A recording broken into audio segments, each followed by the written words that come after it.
Olá pessoal, tudo bem?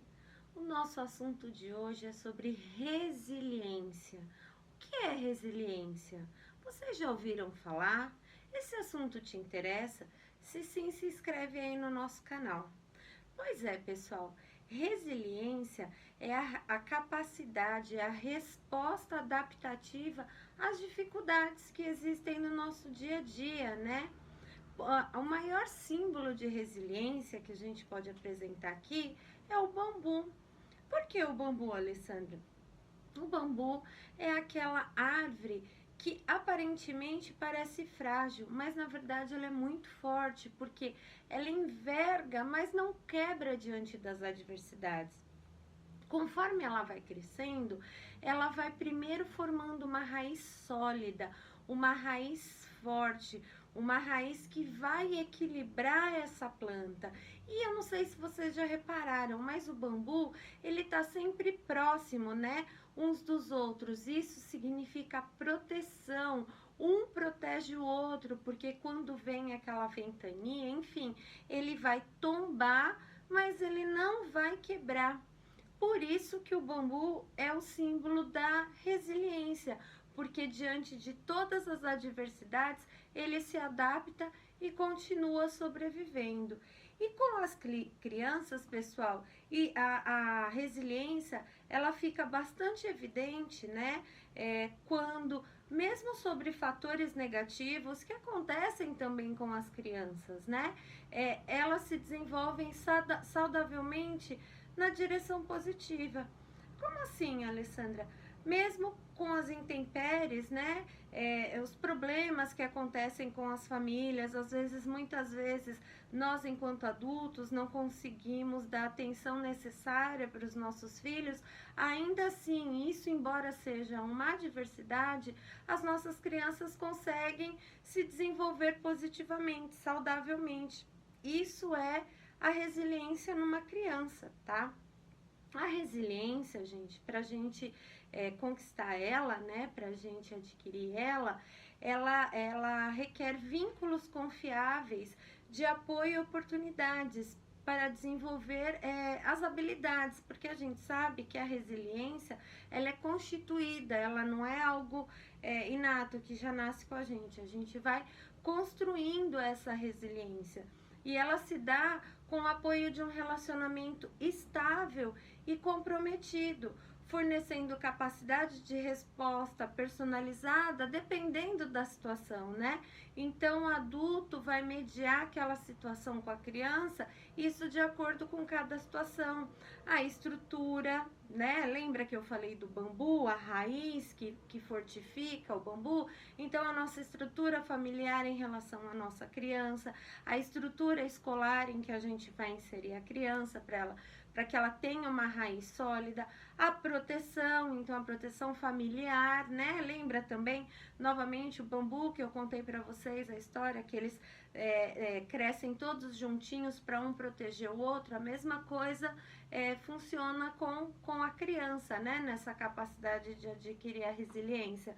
Além de habilidades de planejar o nosso dia a dia, então entra a questão da rotina, porque a partir do momento que o adulto coloca a criança dentro de uma rotina, ela vai se sentir mais segura, porque ela vai saber o que vai acontecer. A autorregulação, como eu já venho falando há algum tempo, que é a autorregulação? É a gente ajudar a criança a entender o que está acontecendo com ela, dar uma pausa para ela respirar e seguir adiante. Isso também faz parte da resiliência e o equilíbrio emocional, né? Então, ajudar a nossa criança a não ter rompantes de birra, de estresse, ajudando ela a se equilibrar emocionalmente, através de brincadeiras, meditações, enfim. A resiliência, pessoal, ela resulta também de interações dinâmicas entre predisposições internas e vivências externas. É exatamente o que eu acabei de falar. Nós não nascemos com a resiliência, mas de acordo com a personalidade de cada um e as nossas vivências externas é que a gente vai adquirir resiliência. A mesma coisa funciona com as crianças, tá? As crianças que possuem um relacionamento fortificado com os pais, né, estruturado de proteção, elas se saem melhor diante das adversidades que o mundo proporciona para todo ser humano, inclusive para as crianças, tá? Aprender a lidar com as ameaças administráveis ao nosso bem-estar físico e social é fundamental para o desenvolvimento da resiliência, além de aprender a lidar com as adversidades. O que isso quer dizer, Alessandra? Significa que, assim, existem estresses que nos movimentam positivamente e a mesma coisa funciona com a criança. Quem de nós nunca passou por alguma intempérie, alguma adversidade que fez a gente levantar a cabeça e falar, não, eu sou capaz, eu vou seguir adiante, eu vou conseguir, vamos lá. E aí a gente consegue um resultado muito melhor, inclusive, daquele que a gente estava buscando. Isso as ameaças administráveis. São aquilo que a gente consegue resolver, é capaz de se adaptar e nos modificar a ponto da gente evoluir além daquilo que nós, inclusive, imaginávamos, né? São estresses que nos movimentam positivamente, tá?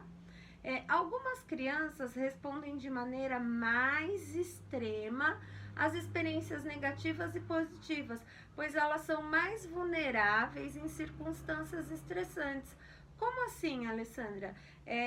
Existe, por exemplo, uma questão, os pais estão por algum motivo discutindo, enfim, em casa, ela está passando por algum problema, ela está observando algum problema familiar, o que pode acontecer? Essa criança ou ficar apática demais, ou ficar estressada demais, birrenta, chorona, agressiva, descontar nos pais, descontar nos colegas da escolinha. Então, ela está respondendo de maneira extrema às coisas externas que estão acontecendo a ela, antes dela adquirir essa adaptação e essa resiliência.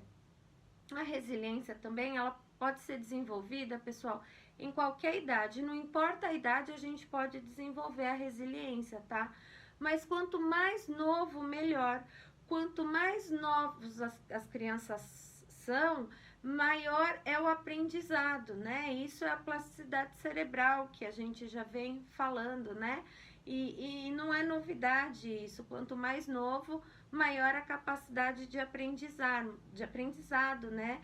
Além da gente ser bem mais adaptáveis no início da vida, porque conforme a gente vai envelhecendo, vão surgindo aquelas crenças limitantes que faz com que o adulto não que não se adapte, mas tenha um pouco mais de dificuldade devido a essas limitações que ele acredita que tenha, tá, pessoal? O que seriam as práticas da resiliência?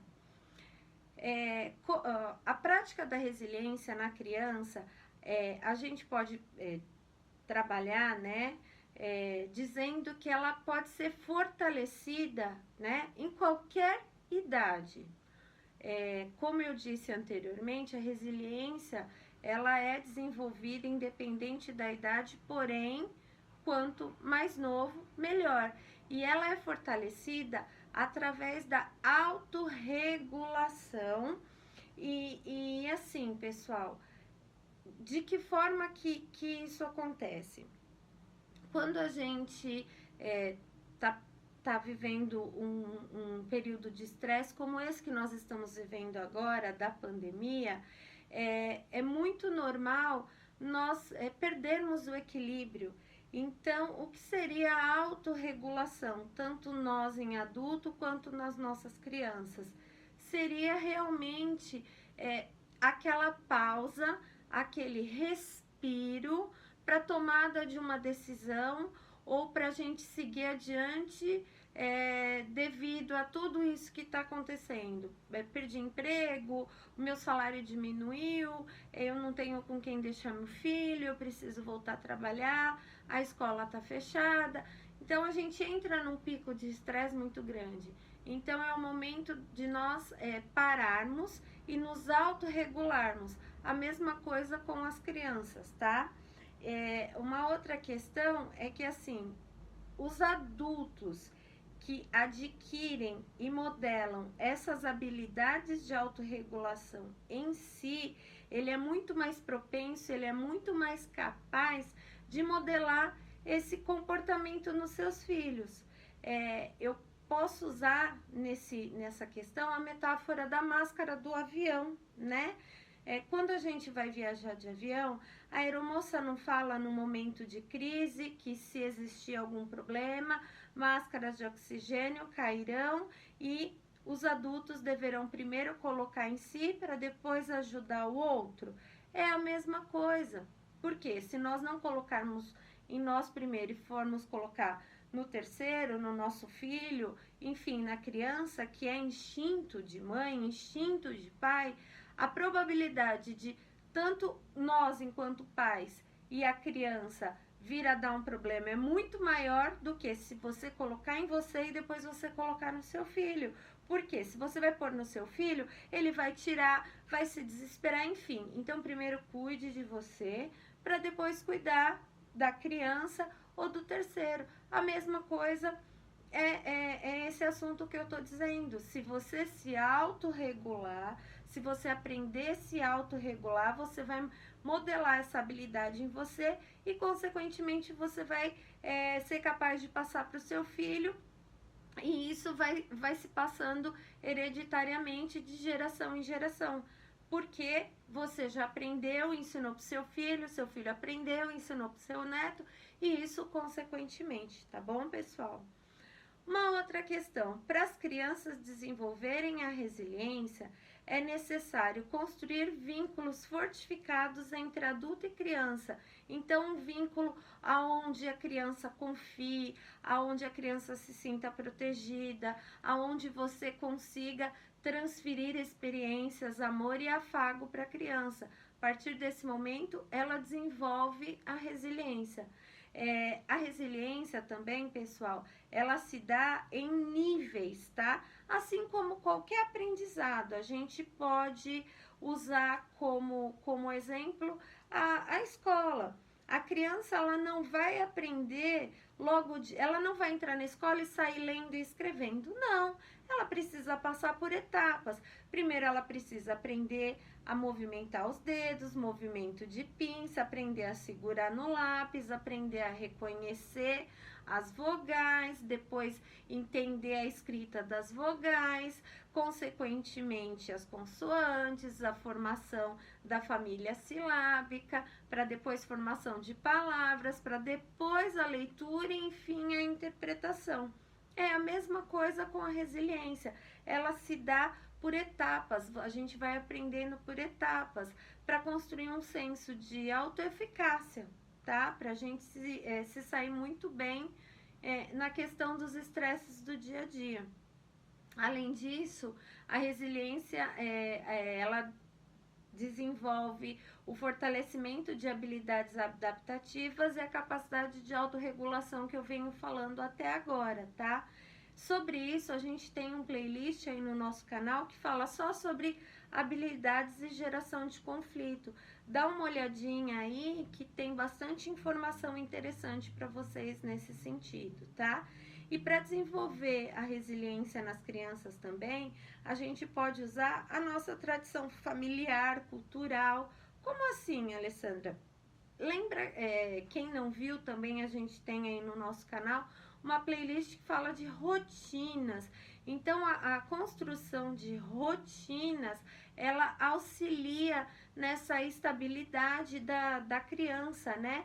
Nessa esperança de que tudo vai dar certo, porque vai gerar uma previsibilidade. E quando se gera essa previsibilidade, automaticamente a criança vai se sentir segura e esperançosa com aquilo que ela ainda não sabe, né? Então, a resiliência, ela é muito boa para isso. Agora, pessoal, a gente tem falado da resiliência nas crianças e nas famílias. Como que a gente pode construir a resiliência nas famílias. Como a gente pode ajudar a construção da resiliência nas famílias? Bom, pessoal, essa pandemia da Covid, ela gerou uma fonte inesperada de estresse e ansiedade em todo mundo, né? Quem não tá angustiado com essa situação que a gente está vivendo? Mas com a resiliência, isso pode ser minimizado, tá? Não vou falar para vocês que vai acabar, porque isso é incerto, mas pode ser minimizado. A resiliência, como eu já falei anteriormente, a gente não nasce com ela. Ela é constituída através de predisposições internas e vivências externas ao longo do tempo. Então, de acordo com aquilo que a gente vai vivendo, das experiências adquiridas e da nossa personalidade, a gente vai construindo a resiliência e se adaptando a esses estresses, né? A resiliência, ela é uma gangorra, a gente pode comparar ela com uma gangorra, né? Mais, menos, uma escala de equilíbrio entre experiências positivas e experiências negativas, né? Então, a vida da gente tá sempre assim, quem nunca tem dias melhores e dias piores? E aí, a resiliência é exatamente essa escala de equilíbrio, essa gangorra. Essas experiências positivas e negativas, ela se dá através de desenvolvimento de uma série de habilidades adaptativas. E para construir a resiliência, pessoal, é necessário a gente, né? Como eu falei, ela é uma gangorra. Para a gente construir essa resiliência, a gente precisa descarregar o lado negativo, ou seja, jogar tudo o que é negativo fora. E como que a gente pode fazer isso, Alessandra? A gente pode reduzir a fonte de estresse através de conversas com pessoas, conexões virtuais com pessoas, orientando outras pessoas, porque assim, quando a gente conversa com alguém sobre nossas experiências, a gente pode estar ajudando uma outra pessoa sem mesmo perceber que nós estamos auxiliando, né? Ela pode estar passando pelo mesmo problema que a gente já passou e a gente contando a nossa experiência, a gente acaba ajudando essa pessoa. E quando essa pessoa fala, poxa, você me ajudou tanto, eu não imaginava, nós nos sentimos autossuficientes. Isso é bom também para nós. Então, isso faz com que a gente descarregue esse lado negativo. E o autocuidado que eu venho falando tanto, né? Vamos respirar, vamos meditar, vamos relaxar, vamos pensar para aí a gente seguir adiante. E esse lado negativo, pessoal, ele é composto por condições pré-existentes. E esse período que a gente está passando agora, ele é muito propício para a gente estar com esse nosso lado positivo, esse lado negativo, desculpa, cheio. Porque, como eu disse, condições pré-existentes como o luto, né? Essa pandemia que a gente está vivendo. Quando eu falo luto, pessoal, eu não estou generalizando só as perdas, tá? Infelizmente, aos óbitos. Quando eu falo luto, eu falo em perda financeira, em perda de trabalho, em diminuição de renda, em perda da rede de apoio pelo fato das escolas estarem fechadas, das crianças não terem contato com outras pessoas, de vocês enquanto adultos não poderem ter contato com outras pessoas. Muitos estão em home office e aí perde esse contato da relação com outras pessoas. Então isso é o que a gente chama de luto, tá? Então a gente precisa descarregar tudo isso, jogar tudo isso fora e elevar o lado positivo. Como que a gente vai carregar o lado positivo e descartar o lado negativo, Alessandra? A gente vai elevar o lado positivo acumulando experiências positivas com relacionamento com pessoas responsivas, com relacionamento com pessoas que nos coloquem para frente, sendo gratos, né? Entra na questão do agradecimento. Eu vou agradecer o momento que eu tô vivendo, porque apesar de tudo eu tô vivo, eu tô respirando, eu tenho um prato de comida, o meu filho tá bem, o meu cônjuge tá bem, ou a minha família tá bem, mesmo que eu tenha tido alguma perda na família, mas eu estou bem. Então, praticando a gratidão, a conexão com outras pessoas, pega o celular, liga para alguém, conversa com o WhatsApp, faz chat, Zoom, enfim, essa conexão com as pessoas faz com que nos sintamos acolhidos. Então, isso também eleva o nosso lado positivo. A prática do servir e devolver. Lembra que eu falei bastante sobre servir e devolver? A gente tem uma playlist também aqui no nosso canal que fala muito sobre o servir e devolver. Então, esse servir e devolver com o seu filho, vai fazer uma brincadeira com ele, brinque com ele. Tem sugestão de umas brincadeiras que eu coloquei aí também, ou outras brincadeiras, aonde você, a partir do momento que você está brincando com o seu filho, você está interagindo com o seu filho, o seu filho está servindo, você está devolvendo e vice-versa, isso diminui o estresse. E isso vai fazer com que vocês tenham um tempo de qualidade, um tempo agradável, o que vai recarregar também esse lado positivo. E o equilíbrio emocional, pessoal, isso é muito importante, o autocuidado, uma meditação, uma caminhada, um tempo para você. Você, enquanto adulto, precisa se cuidar, senão você não vai cuidar do seu filho. E nesse momento que a gente está vivendo, isso é muito importante, tá bom, pessoal? O que eu tinha para falar sobre resiliência é isso. Se você tiver alguma dúvida ou alguma sugestão, coloca aqui nos comentários que eu vou responder para vocês. Espero que vocês tenham gostado. Curte aí o nosso vídeo e se inscreva no nosso canal.